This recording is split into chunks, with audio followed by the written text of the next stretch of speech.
வணக்கம்.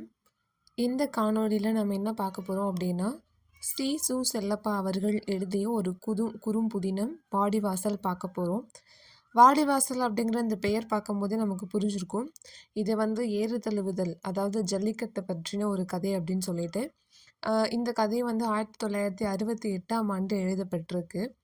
அ இதோடைய கதாபாத்திரங்கள் பார்த்ததுக்கு அப்புறமா நாம இந்த கதைக்குள்ளார போலாம். வாடிவாசல் கதையினுடைய கதாபாத்திரங்கள் அப்படின்னா, முதன்மையான கதாபாத்திரங்கள் பிச்சி, மருதன். பிச்சியோடைய அப்பா அம்புலி. அதற்கப்புறம் அந்த முக்கியமான முக்கியஸ்தர் அப்படின்னு பார்த்தா அவர் ஜமீன்தார். மருதனுக்கும் பிச்சிக்கும் ஒரு அறிவுரை சொல்லக்கூடியவங்களா வரவர் பாட்டையா. அதாவது அவர் வயதானவர். அவர் பாட்டையா. அதுக்கப்புறம் ஒரு எதிர்மறையான ஒரு கதாபாத்திரம்னு எடுத்துக்கிட்டோம்னா முருகு. இவர்களை சுற்றி தான் இந்த வாடிவாசல் கதையானது நிகழும். இந்த கதை முதல்ல எங்கே தொடங்குது அப்படின்னா, செல்லாயி சல்லி அப்படின்னு சொல்கிற அந்த ஜல்லிக்கட்டில் தான் தொடங்குது. அங்கே பிச்சி மருதன் இருவரும் போயிட்டு ஜல்லிக்கட்டில் கலந்துக்கணுன்றதுக்காக நின்றுட்டுருக்காங்க. அப்போ அவங்க விளையாட்டுக்காக சில விஷயங்கள் பேசுவாங்க. அது அந்த ஊருக்காரரான ஒரு வயதான பெரியவருக்கு கோபத்தை ஏற்படுத்தும். எந்த ஊர் நீங்க? என்ன இப்படி பேசிகிட்டு இருக்கீங்க? அப்படின்னு சொல்லி கொஞ்சம் கோவமாக அவருமே இவர்கள் இருவரிடமும் பேசுவாங்க, பேச்சு கொடுப்பாரு. சரி, வெளியூருக்கு வந்த இடத்துல சண்டை வேண்டாம் அப்படின்னு சொல்லிட்டு சமாதானமாக போயிடுவாங்க. அப்போது நீங்கள் யார், என்ன, எங்கேருந்து வரீங்க அப்படின்னலாம் அந்த பாட்டையா, அந்த முதியவர் பேர் கதாபாத்திரம் இதில் பாட்டையா அப்படின்னு சொல்லுவாங்க. இவர்கள் இருவரையும் பார்த்து அவர் விவரங்கள் எல்லாம் கேட்கும்போது தான் தெரியும், பிச்சி அம்புலியுடைய பையன் அப்படின்னு சொல்லிட்டு. இந்த அம்புலி யாரு அப்படின்னா, ஒரு சில வருடங்களுக்கு முன்னாடி, ஒரு 4, 5 வருடங்களுக்கு முன்னாடி உசிலனூரில் நடைபெற்ற ஒரு பெரிய ஜல்லிக்கட்டில் மிகவும் வீரமாக காளைகள் எல்லாம் அடக்கி இறந்து போன ஒருத்தனுடைய, அந்த மாடு முட்டி இறந்து போன ஒருவருடைய பையன்தான் இந்த பிச்சி, அம்புலியோடைய மகன் அப்படிங்கிறது அவருக்கு தெரியும். தெரிஞ்சோன்னையும் மிகவும் அவர் நெகிழ்ந்து போய் பிச்சிக்கும் மருதனுக்கும் சில அறிவுரைகள் எல்லாம் சொல்லிட்டு இருப்பாங்க. அதாவது இந்த ஜல்லிக்கட்டுக்கு வரக்கூடிய காளைகள் எப்பேற்பட்டது, எந்தெந்த காளைகளை ரொம்ப கவனமாக நம்ம கையாளணும், அதோடைய அதிசயம் என்ன, குணம் என்ன, அது எந்த வர்க்கத்தை சார்ந்தது, என்னெல்லாம் செயல்படணும், இந்த மாதிரியான சில விஷயங்களெல்லாம் சொல்லி பிச்சிக்கும் மருதனுக்கும் ஒரு உற்சாகம் கொடுத்து நின்றுட்டுருக்காரு. இதில் பிச்சி இந்த ஜல்லிக்கட்டுக்கு வந்ததுக்கான முக்கியமான காரணம் என்ன அப்படின்னா, அவருடைய அப்பா அம்புலியை குத்தி அவருடைய இறப்புக்கு காரணமாக இருந்த காளை ஜமீன்தாருடைய காரி காளை அப்படின்னு சொல்லக்கூடிய அந்த கருப்பு நிறமான காளை. அந்த காளை யாராலையுமே அடக்க முடியாது அப்படிங்கிற ஒரு நிலை இருக்குது. ஆனால் அது எல்லாத்தையுமே மாற்றி தன்னுடைய தந்தையுடைய இறப்புக்கு பதில் சொல்லணும் அப்படின்றதுக்காக தான் முக்கியமாக பிச்சி இங்கே வந்திருக்காங்க. மருதனுமே பிச்சியுடைய மைத்துனன். அதனால் பிச்சியுடைய உயிரை காப்பாற்றக்கூடிய ஒரு கடமை அவருக்கு இருக்குது. இதற்கிடையில் பிச்சியை பற்றின தகவல்கள் பிறருக்கும் பரவுது. ஜமீன்தாரும் அமர்ந்துடுறாரு அந்த மேடையில். இவங்க இறுதியில் எப்படியோ போராடி அந்த காரி காளையை அடக்கிடுவாங்க. அதுதான் இந்த கதை. அதாவது என்ன அப்படின்னா, மனிதனுக்கும் மிருகத்துக்கும் நடக்கக்கூடிய ஒரு போராட்டம், ஒரு விளையாட்டு, ஒரு வீர தீர செயல். ஆனால் அது இந்த மக்களுடைய மரபுகளையும் ஒரு பண்பாட்டையும் பாரம்பரியத்தையும் பிரதிபலிக்கக்கூடியதாக இருக்கிறது. முக்கியமாக மனிதனுடைய மிருக தன்மையை, அவனுக்குள் ஒளிந்திருக்கக்கூடிய மிருகத்தன்மையை எடுத்து காட்டுவது தான் இது போன்ற வீரதீர விளையாட்டுக்கள். கதையானது தொடங்குது. பிச்சியும் மருதனும் அந்த சங்குவாடின்னு சொல்லக்கூடிய அந்த ஒரு திடலுக்கு வந்துட்டாங்க. வந்தவங்களுக்கு என்ன அப்படின்னா, இதனும் பேரு பெத்த சல்லின்னு சொன்னாங்களே, இங்கே பார்த்தா கூட்டத்தவே காணமே அப்படின்னு சொல்லி தங்களுக்குள்ள தாங்க பேசிக்கிட்டு இருக்காங்க பிச்சியும் மருதனும். அதாவது தாங்கள் எதிர்பார்த்து வந்த அளவுக்கு இந்த ஒரு சங்குவாடியானது இல்லை அப்படின்றது அவங்களுடைய கருத்து. அவங்க இப்படி பேசிகிட்டு இருந்தாலுமே கூட நாலா பக்கங்களிலிருந்தும் மக்கள் கூட்டமானது வர ஆரம்பிச்சிருச்சு. வண்டி கட்டி வரவங்க வராங்க, நடந்து வரவங்க வராங்க. பல மைல் தூரங்களுக்கு அந்தல்ல இருந்து உணவு பொட்டலங்களோட வரவங்க வராங்க. மாடுகளுமே அப்படிதான். இப்பவே ஒரு 500 மாடுகளுக்கு மேல வந்துருச்சு. என்னன்னா, அந்த மாடுகள எல்லாம் கட்டி வைக்கிறதுக்கு கூட அங்க வந்து இடம் இல்லாம இருக்குது. இந்த படத்துல பார்க்கக்கூடிய அமைப்பு வந்து நீங்க அந்த வாடிவாசலா எடுத்துக்கலாம். என்ன அப்டின்னா, அந்த காளை ஓடுபாதை அப்படிங்கிறது, காளைகள் அந்த திடல்லிருந்து வந்து ஓடக்கூடிய இடம் தான். 2 பக்கங்களும் மக்கள் கூட்டம் நிரம்பி வழியுது. மேடையில வந்து பெரியவங்க எல்லாருமே சில பேர் அமர்ந்திருக்காங்க. அந்த மேடைக்கு கீழ தடுப்பு வச்சு திட்டி அப்படிங்கிறது அமைஞ்சிருக்கு. திட்டினா என்னன்னா, மேடைக்கு பின்னாடி இருக்கக்கூடிய இடங்கள்ல பெருசா தொழுவம் இருக்கு. அந்த தொழுவத்துல கொண்டு வந்த மாடுகள எல்லாம் கட்டி வச்சிருக்காங்க. அப்படி கட்டி வைக்கக்கூடிய மாடுகள ஒவ்வொன்னா அவித்து விடக்கூடிய இடம் தான் திட்டி. அந்த வெளிய வரக்கூடிய வாசலுக்கு பேரு தான் திட்டி வாசல். திட்டி வாசலோட இரு மருங்கிலும் என்ன பண்ணியிருப்பாங்கன்னா, அணை மரம் வச்சு கட்டியிருப்பாங்க. அணை மரம் அப்டின்னா, அந்த கதவுக்கு பக்கத்துல இருக்கக்கூடிய 2 மரங்கள். இப்ப அங்க தான் பிச்சியும், மருதனும் நின்னு காளைய அடக்க போறாங்க. வெளிய வரக்கூடிய காளைகள பார்த்துட்டு இருக்க போறாங்க. இந்த அமைப்பு பார்த்து முடிச்சுட்டு வந்ததுக்கு அப்புறமா நம்ம என்ன பண்ணிக்கலாம்னா, கதைக்குள்ள போயிரலாம். ஏன் அங்க வந்து கட்டி வைக்கிறக்கு கூட இடம் இல்லன்னு சொல்றோம்னா, அந்த அளவுக்கு காளைகள் வந்து அங்க குவிய ஆரம்பிச்சுருது. ஆனா இவளும் பேசிட்டு இருந்தாங்களே, என்ன பெரிய சங்குவாடி, நாங்க ஒன்னத்தையுமே காணோமேன்னு பேசிட்டு இருந்தத, அந்த ஊரைச் சேர்ந்த ஒரு பெரியவர் கேட்கிறாரு. கொஞ்சம் கோவம் வந்துருது. "என்னப்பா ஏதோ பேசிட்டு இருந்தீங்க போல இருக்கு" அப்படின்னு சொல்லிட்டு அவர் கோவமா கேட்கும்போது, இவங்க அப்படியே சுதாரிச்சுட்டு, "நம்ம 2 பேரும் வெளியூர்லேருந்து வந்திருக்கோம்.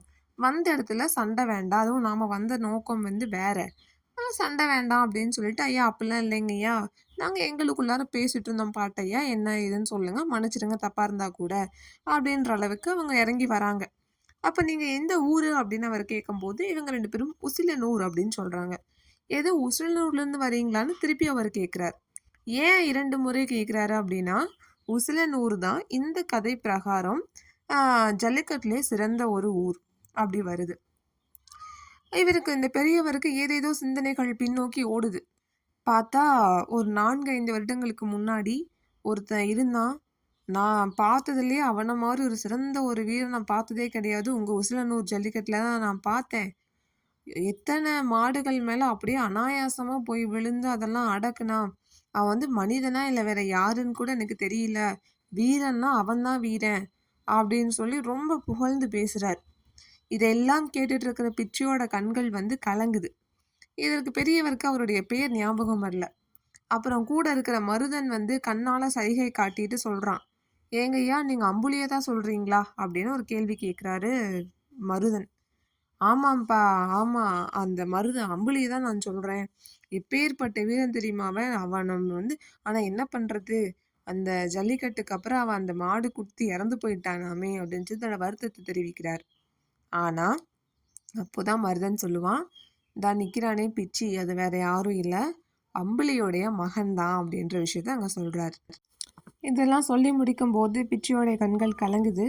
அப்போ பாட்டையா சொல்றாரு. "பிச்சி தம்பி, மனுஷனும் சரி, மாடும் சரி, வாடி வாசல்ல கண்ணீர் சிந்தப்படாது.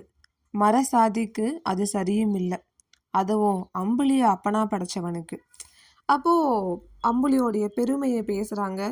பிச்சிக்கு உண்மையாவே வந்து சந்தோஷம் தாங்கல. அவர் வந்து நெனச்சு பார்க்குறார். அந்த காளைய பிடிக்க போறதுக்கு முன்னாடி அம்புலி சொன்ன வார்த்தை என்னன்னா, "உனக்கு இன்னும் வயசு இருக்கு. இது உனக்கான காளை இல்ல. பையன பிடிச்சுக்கங்க" அப்படின்னு சொல்லி சுத்தி இருந்தவங்க கிட்ட சொல்லிட்டு தான் அவர் போய் அந்த காளை மேல பாய்வாரு. ஆனா, அவருடைய போராத காலம் என்ன ஆயிரும் அப்படின்னா, கொம்புல குத்தி அவரு கொஞ்ச நாள் படுக்கையில இருந்துட்டு இறந்துருவாரு. ஆனா, அவர் இறக்கறதுக்கு முன்னாடி என்ன சொல்லிட்டு இறந்திருப்பாரு அப்படின்னா, "எனக்கு வயசு இல்லாம போச்சு இந்த காரி காளைய பார்த்தம்போது. ஆ எ என்னுடைய உயிருக்கு அது எமனா வந்துருச்சே! அத நான் அடக்கிட்டு செத்தா கூட பரவால்ல. ஆனா இப்ப அந்த மொக்கைய தேவர் மாட்டு கண்ல குத்துப்பட்டு செத்தான்ற ஒரு பேர் எனக்கு வந்துருச்சே! பழி வந்து சேர்ந்துருச்சேன்னு" சொல்லி ரொம்ப கவலைப்பட்டு தான் அவர் வந்து இறந்து போறாரு.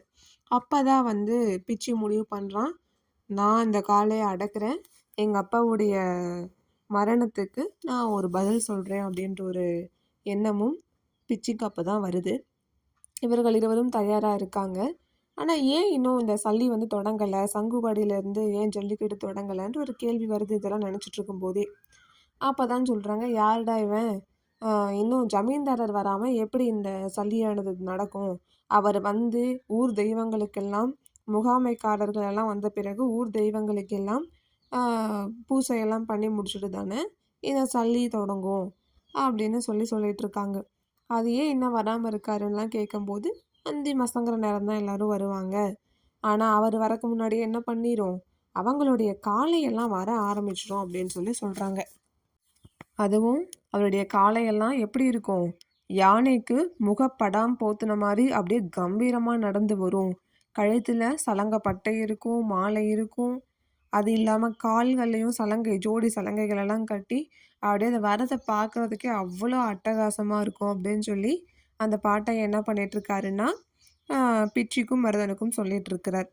அதுக்கிடையில அவங்க சொல்லி முடிக்கவே, அப்படியே ஒரு படையா 20 மாடுகளுக்கு மேல ஜமீன்தாருடைய ஆளுங்க அந்த மாடுகள் எல்லாம் கூட்டிட்டு வராங்க, காளைகளை எல்லாம். அவர் சொன்ன மாரியே ஒவ்வொரு காளையும் அப்படியே வெச்ச கண்ணு வாங்காம அனைவரும் சுத்தி இருக்கிறவங்க எல்லாமே பார்த்துட்டுருக்குறாங்க. இதற்கு இடையில அந்த கூட்டத்துல முருகு அப்படின்னு சொல்லிட்டு ஒருத்தர் இருக்கிறாரு. அவரு இந்த ஊர்ல வந்து கொஞ்சம் பேர் எடுத்த ஒரு காளை வீரர் தான். காளைய அடக்கக்கூடியவர் தான். ஆனா, இது வந்து அம்புலியுடைய மகன் தான் இந்த பிச்சின்னு தெரிஞ்சோனையும், எல்லாருக்கும் ஒரு இயல்பாகவே ஒரு எதிர்பார்ப்பு. அப்போ கண்டிப்பா பிச்சி இங்க எதுக்கு வந்திருப்பான்? அம்புலிய கொன்ன அந்த காளைய அடக்குறதுக்கு தான் அவர் வந்திருப்பாரு. ஆனா, இந்த காளை பொல்லாதது. இன்னைக்கு பார்த்துருவோம். காளைய இவர் அடக்குறாரா? இல்ல காளை இவர் அடக்குதான்னு பார்த்துருவோம்ன்னு எல்லாருமே ரொம்ப ஒரு ஆவலா நின்னுட்டு இருக்காங்க. இந்த ஜல்லிக்கட்டு தொடங்குறதுக்கு முன்னாடியே பாட்டையன் என்ன சொல்லிடுறாரு அப்படின்னா, இவர் வந்து பிச்சு ரொம்ப உணர்ச்சி வசப்பட்டு பேசுவார். எங்க அப்பனுடைய சாவுக்கான பதில் நான் குடுக்கணும்னு உணர்ச்சி வசப்பட்டு பேசும்போது, இவருக்கு என்னதான் இருந்தாலும் அனுபவம் பெருசு இல்லையா?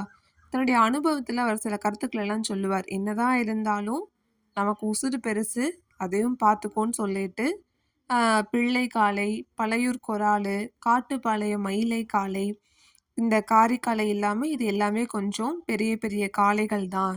அதாவது ஒரு சிறந்த மாடுபிடி வீரன்னு பேர் எடுக்கிறவங்க அடக்கக்கூடிய ஒரு 10 காளைகள் இங்க வரும். ஏன்னா, இங்க வரக்கூடிய காளைகள் எல்லாமே நல்ல சிறந்ததுன்னு சொல்ல முடியாது. பாதிக்கு பாதி பழகுனதும் வரும். நெறையா சங்குவாடிகள பார்த்த காளைகளும் வரும். வெற்றி பெற்ற காளைகளும் வரும். இத்தனையும் இருக்கும். ஆனா, உனக்கான காளைகள் ஒரு 10 காளை தான். அதையும் ஞாபகத்துல வச்சுக்கோ அப்படின்னு சொல்லிட்டு அந்த பெரியவர் என்ன பண்றாருன்னா, அப்படியே ஒதுங்கி நிக்கிறார். ஆனா, அப்படியே ஒதுங்கி நின்னா சும்மா நிக்கல. ஒவ்வொரு காலை வெளியே வரும்போது, இத இப்படி அப்படின்னு அதனுடைய குணாதிசயங்களெல்லாம் சொல்றாங்க. இவர்கள் இருவருமே என்ன பண்றாங்கன்னா, அத உன்னிப்பா கவனிச்சுட்டு இருக்கிறாங்க. எல்லா மாட்டு மேலயும் போய் அப்படியே அவங்க விழுகல. இதற்கிடையில என்ன ஆகுதுன்னா, ஜமீன்தாரும் வந்துடுறாரு. பூசை, புனஸ்காரங்கள் எல்லாமே முடிஞ்சு, ஆ ஜல்லிக்கட்டானது தொடங்குது. அப்போ பல்வேறு காளைகள் வெளியே வந்துட்டுருக்கு. ஆனா, இவங்க இருவருமே அணை மரத்த அணைச்சு நிக்கிறாங்களே தவிர, எல்லா காளைகளையும் போய் பிடிக்கல. அப்படி எல்லாரும் திடீர்னு ஒரு சத்தம் போடுறாங்க. "ஏய் பிள்ளை காளை வருதுடா, பிள்ளை காளை வருதுடான்னு" எல்லாம் அப்படியே பரபரப்பா சத்தம் போடுறாங்க. ஏன்னா, அது வந்து ஒரு முக்கியமான காளை. இந்த நேரத்துல அந்த முருகன்றவன் என்ன பண்றான் அப்படின்னா, அந்த பிள்ளை காளைய பிடிக்கணுன்றதுக்காக அணை மரத்த அணைச்சு நின்னு உள்ள கைய விட்டு தள்ளாவிட்டு இருக்கிறாரு. ஆனா, அது கொஞ்சம் கொஞ்சமா தான் தன்னுடைய கொம்பு, கழுத்து, திமில்னு கொஞ்சம் கொஞ்சமா வெளிய வருது. இது வந்து அவ்வளோ இயல்பா யாராலயும் சுலபமா பிடிச்சிட முடியாது. ஆ முருகு என்னதான் முயற்சி பண்ணாலும், அதோடைய கொம்ப பிடிக்க முடியல. அது பிடி கொடுக்காம வெளியவே வந்துருச்சு. பாதி வெளிய வந்துடுச்சு. இதுக்கு மேல இத பிடிக்க முடியாதுன்னு முருகுக்கு தெரியும். ஆனா, ஏற்கனவே பிச்சி எல்லாம் புகழ்ந்து பேசி இவங்கள உசுப்பேத்தி விட்டதுனால, அவர் என்ன பண்றாருன்னா, "இந்தா நீ பிடிச்சுக்க" அப்படின்னு சொல்லிட்டு பிச்சுக்கிட்டு சாக்காட்டி விட்டுர்றாரு. ஆனா, பிச்சி என்ன பண்ணலன்னா, அதெல்லாம் பார்த்து பயப்படவே இல்ல. சடார்ன்னு இடையில பூந்து அந்த காளையுடைய கொம்ப வந்து பிடிச்சிடுறாரு. எல்லாரும் எதிர்பார்க்கறதுக்கு முன்னாடி. பிடிச்சுட்டு அந்த காளை மேலேயும் கீழேயும் குதிக்குது. தன்னுடைய பிடியிலிருந்து விடுபடுறதுக்கு என்னென்னமோ பண்ணுது. ஆனா, பிச்சியோட பிடியிலேருந்து அதனால வெளிய வரவே முடியல. என்னதான் பிச்சி அந்த காளைய பிடிச்சாலும் அவன் என்ன சொல்றான் அப்படின்னா, அந்த கொம்புக்கு இடையில இருக்கிற பன முடிப்பையும், ஜரிகையும் நீ எடுத்துக்கோன்னு கூப்பிட்டு முருக சொல்றான். என்ன அப்படின்னா, இந்த காளைகளுடைய கொம்புக்கு இடையில இந்த காளைய அடக்குறவனுக்கு இந்த பரிசு, அந்த மாதிரிலாம் கட்டி விட்டுருக்குறாங்க. அப்போ பிச்சி இப்படி சொன்னோனேயும் முருகுக்கு இன்னும் அவமானமா போயிருது. அவன் இத ஒரு அவமானமா கருதிட்டு காத்துட்டு இருக்கான். இவன் எப்படியும் பழி வாங்கணும் அப்படின்னு காத்துக்கிட்டு இருக்கான். ஆனா பிச்சி வெற்றிகரமா இந்த காளைய அடக்கிடுறாங்க. அடக்கினோனையுமே ஜமீன்தாரர் என்ன பண்றாருன்னா, இந்த காளைக்கு ரூ. 5 சன்மானம் இவருக்கு குடுக்குறாரு. சன்மானமா கொடுத்த உடனேயும் அப்படியே சுத்தி இருக்கிறவங்களுக்கெல்லாம் ஒரு எதிர்பார்ப்பு. ஓகே. சரி பிச்சி வந்து ஏதோ பண்ண போறாருன்ற ஒரு எதிர்பார்ப்பு வந்து எல்லாருமே அவர கவனிக்க ஆரம்பிச்சர்றாங்க. அதன் பிறகு 2 ஒரு காளைகள் வருது. அதெல்லாம் இவரு பெருசா கண்டுக்கல. அடுத்த காளையா என்ன வருது அப்டின்னா, பழையூர் கொராலு. அந்த காளை வருது. அதுவும் அவ்ளோ சீக்கிரம் யாராலயும் பிடிக்க முடியாது அப்டிங்கிறது. ஆனா இந்த காளைக்கு பார்த்தோம்னா, பெருசா கொம்புகள் எல்லாம் கிடையாது. ஆ ஆனாலும் அது வந்து ஒரே தாவல் தான். சட்டுன்னு தாவி எகிறி குதிச்சு போயிரும் அப்டின்னு சொல்ட்டு. ஆனா, பிச்சியும் மதனும் என்ன பண்றாங்க அப்டின்னா, ஒரு அழகா திட்டம் போடுறாங்க. அது எப்படி வந்து அடக்கணும்னு சொல்லி திட்டம் போடுறாங்க. அவங்க எதிர்பார்த்த மாரியே இந்த முறை அவங்க அணைய மரத்துக்கிட்ட நிக்காம, நடு சல்லிக்கு வந்து நின்னு, அ அந்த காளை வரதுக்காக பாத்துட்ருக்காங்க. அ வெளிய வந்த அந்த ஒரு நிமிடம் அது தலையசைச்ச அந்த ஒரு தலைய திருப்பி கவனம் சிதறின ஒரு நிமிடத்துல, பிச்சி அப்படியே பறந்து தாவி போயிட்டு, அந்த காளையுடைய கால்கள் 2யும் மடக்கி, அந்த காளையும் அடக்கிறார். இந்த நேரத்துல ஜமீன்தாருக்கு தன்னுடைய இடத்துல உட்கார்ந்துருக்க முடியல. அவரே ஒரு தன்னை அறியாமல் எழும்பி குதிச்சுட்டு, ஆசுவாசப்படுத்திக் கொண்டு மீதி ஒரு ரூ. 10யும் பெரிய ஒரு மரியாதை நிமித்தமா ஜரிகை சால்வை ஒண்ணையும் தராரு பிச்சிக்கிட்ட. தந்த பிறகு தான் அவருக்கு ஒரு விஷயம் தெரியுது. உங்க காளைய அடக்கறக்கு தான் அவர் இந்த சல்லிக்கு வந்திருக்கிறான் பிச்சின்னு எல்லாரும் சொல்றாங்க. ஏன் அப்டின்னா, ஜமீன்தாருக்கும் இது வந்து ஒரு மான பிரச்சனை. இதுவரைக்கும் அந்த காளைய கையில தொட்டவங்க கூட யாரும் கிடையாது. தொடுவதற்கே பிறரெல்லாம் பயப்படுவாங்க அப்டின்ற பேரெடுத்த காளை அந்த காளை. இன்னைக்கு தன்னுடைய அப்பாவுக்காக அந்த காளை அடக்கறக்கு ஒருத்தன் வந்து நிக்கிறான். அவருக்கே வந்து ஒரு ஆச்சரியம் தாங்கல. ஒரு அ ஆர்வமும் தாங்கல. ஒருவேள உண்மையாவே இந்த காளைய அடக்கிருவானோ? அடக்கிட்டா என்ன ஆகும்? அப்டின்ற ஒரு எதிர்பார்ப்புல அவர் இருக்கிறாரு. பிச்சுக்குமே இது ஒரு சவால் தான். ஆனா வந்து அவர் முகத்துல காமிச்சுக்கல. இவர் சிரிச்சுக்கிட்டே கேட்குறாரு. "என்னடா காளைய பிடிச்சிருவியா நீ?" அப்படின்னு சிரிச்சுக்கிட்டே கேட்குறாரு. பிச்சியும் ரொம்ப அதிகமாலாம் அலட்டிக்காம, "பார்க்குறேங்கய்யா, முயற்சி பண்ணி பார்க்குறேங்கய்யான்ட்டு" ஒரு சில வார்த்தைகளோட முடிச்சிடுறான். எல்லாரும் எதிர்பார்த்துட்டு இருக்கிற அந்த நேரம் வருது. என்ன அப்படின்னா, காளைய விட போறாங்க. அனைவருடைய முகமும் இங்க தான் திரும்பி இருக்கு. வாடி வாசல்ல இருந்த அத்தனை வீரர்களும் பாதிக்கு மேல என்ன ஆயிட்டாங்க அப்படின்னா, அப்படியே ஓடி போய் ஓரமா நின்னுட்டு இருக்காங்க. அந்த காளைகிட்ட நெருங்கவே முடியாதே அப்படின்னு சொல்லிட்டு.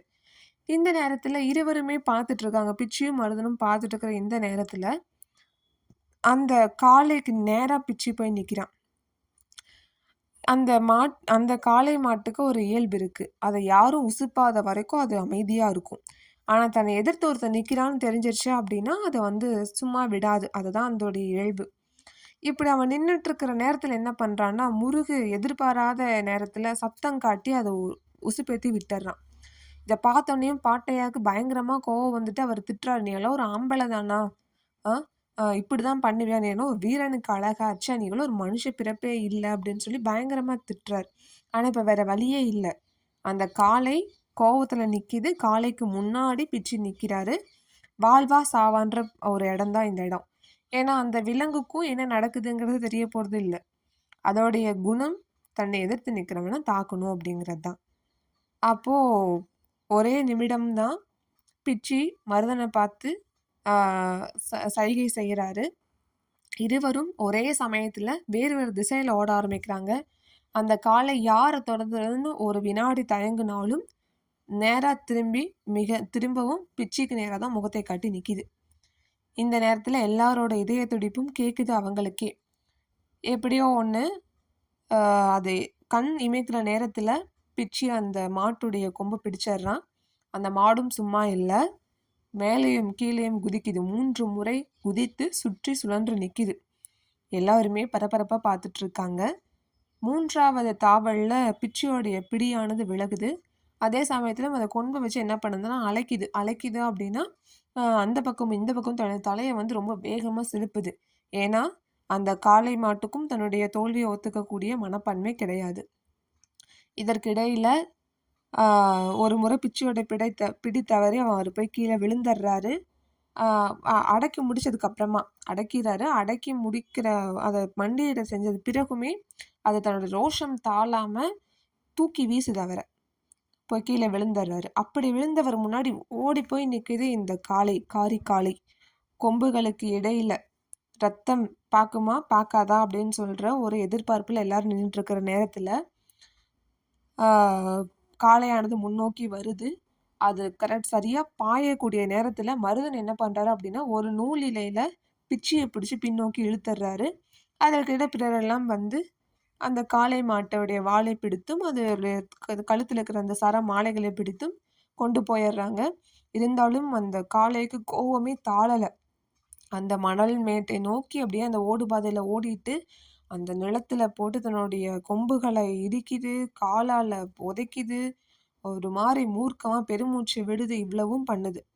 ஆனாலும் ஜமீன்தாரர் ஒத்துக்கிட்டார். பிச்சின்னு வந்து மிகப்பெரிய வீரன் தான் ஒத்துக்கிட்டாரு. ஆனாலும் தன்னுடைய அதாவது வாடிவாசலுடைய அப்பாவுடைய இறப்புக்கு முடிவாக இப்பதான் என்ன ஒரு இருக்கும் பதில் அப்படின்னா, கிடைத்ததாக ஒத்தைக்கு பிச்சி ஒத்தையாக வந்து கோதாவில் இறங்கும் சந்தோஷப்படுறார். மிருகத்துக்கும் மனுஷனுக்கும் நடக்கிற விவகாரத்துக்கு 2ல் ஒரு முடிவு காணும் இடம் அந்த வாடிவாசல். மனிதனுக்குள்ளே அடங்கி கிடக்கும் சுபாவமான மிருக வெறி அந்த பொழுதுக்கு மேலோங்கி நின்றது. அதுல யாரு வந்து வெற்றி பெற்றாங்க அப்படின்றது தான் இந்த கதையுடைய முடிவா இருக்கும்.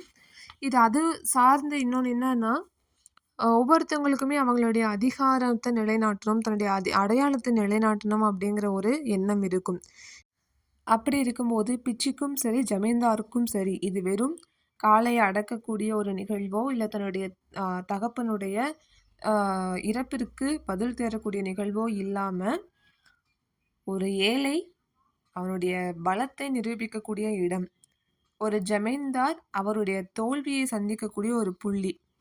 அதாவது உழைக்கும் வர்க்கத்திற்கும் முதலாளி வர்க்கத்திற்கும் இடையிலான ஒரு அதிகார போரையும் இது குறித்தது.